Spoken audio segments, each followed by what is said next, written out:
The V30 Pro is powered by a Dimensity 8200, while the V30 is equipped with a Snapdragon 7 Gen 3. They are octa-core processors with 3.1 GHz and 2.63 GHz clock speed respectively, so the Pro phone will definitely perform better. That's why it's a Pro. With a 4nm processing technology, both are highly power efficient and really fast at processing. They've also got a Mali and Adreno graphics processors, which are great at rendering graphics, but the Mali outperforms the Adreno slightly. They have almost similar Antutu scores, but still the V30 Pro outperforms the V30 in Antutu and in Geekbench, getting a multi-core score of 3,876 while the V30 has 3,371 multi-core score. They run on the same Android 14 FunTouch 14 software, which adds better security, lock screen customization, and advanced video editing. The V30 Pro and V30 spot an AMOLED panel with great contrast and color accuracy, and limited blue light emission. They are 6.78 inches big display, which might be too big for some consumers, but it's just right for others, especially gamers. Both phones are 1260p panels with 453 ppi density, so there is no difference between the Pro and non-Pro in this category. They refresh at the smooth 120Hz screen refresh rate, which is also visually appealing. Currently, there's no information on the touch sampling rate yet, but will be added to the description when available. They literally have the same display specs. Both phones boast of 2800 nits of peak brightness, which is great for outdoor use. You should have no major problem with this. They have screen-to-body ratio of 89.9%. The Vivo V30 is protected with a shot alpha glass, which is durable. That of the V30 Pro is currently unavailable.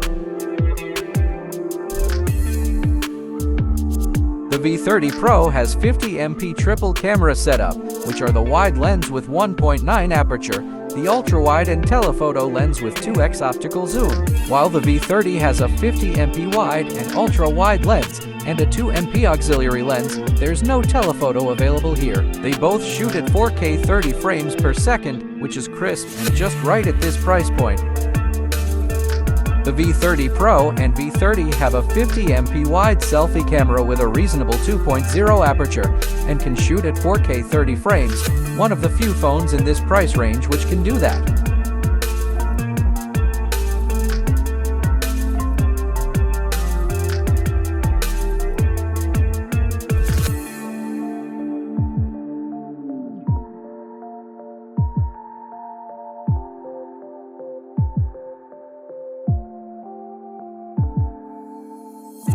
These phones are one of the very few phones with a 5000 mAh battery that can achieve a 7.5mm thickness. Both phones have similar weight at 188 and 186 grams. You won't even notice the difference. I mean, it's just 2 grams. They are both glass-protected fronts, with the Vivo V30 protected with a shot alpha glass, which is durable, cheap, and offers decent protection. They are protected with cheap plastic frames, which can break easily or scratch and doesn't offer much of a protection, but are protected with glass, which feels premium and offers way more protection than plastic, which is nice.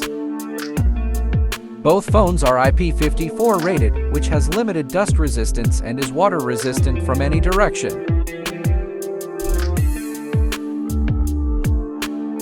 Both phones are lithium-ion 5000 mAh battery cell, which would under normal usage last for the whole day, and can be juiced up with its 80 watts fast charger from 0 to 80 in about 20 minutes. It doesn't have wireless charging though.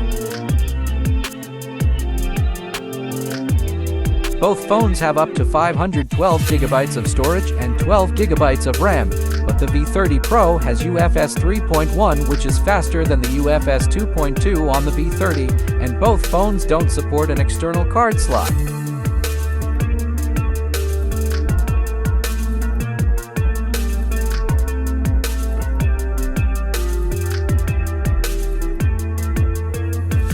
The V30 Pro is equipped with Wi-Fi 7, which has a top speed of 46 gigabits per second, while the V30 equipped with Wi-Fi 6 can achieve up to 9.6 gigabits per second. But the V30 is equipped with Bluetooth 5.4, which is higher and better than the 5.3 on the Pro. They support NFC for connection between two devices at a distance of 4 centimeters or less, but they only have Type-C 2.0, which can only transfer data at a speed of 480 megabits per second.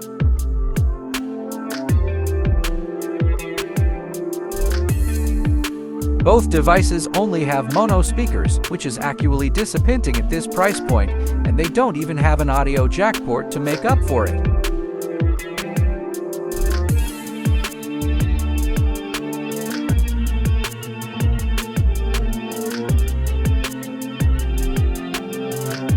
The under-display optical fingerprint reader on both devices are fast and secure. The price for both devices are currently unknown, but I will add it to the description when released.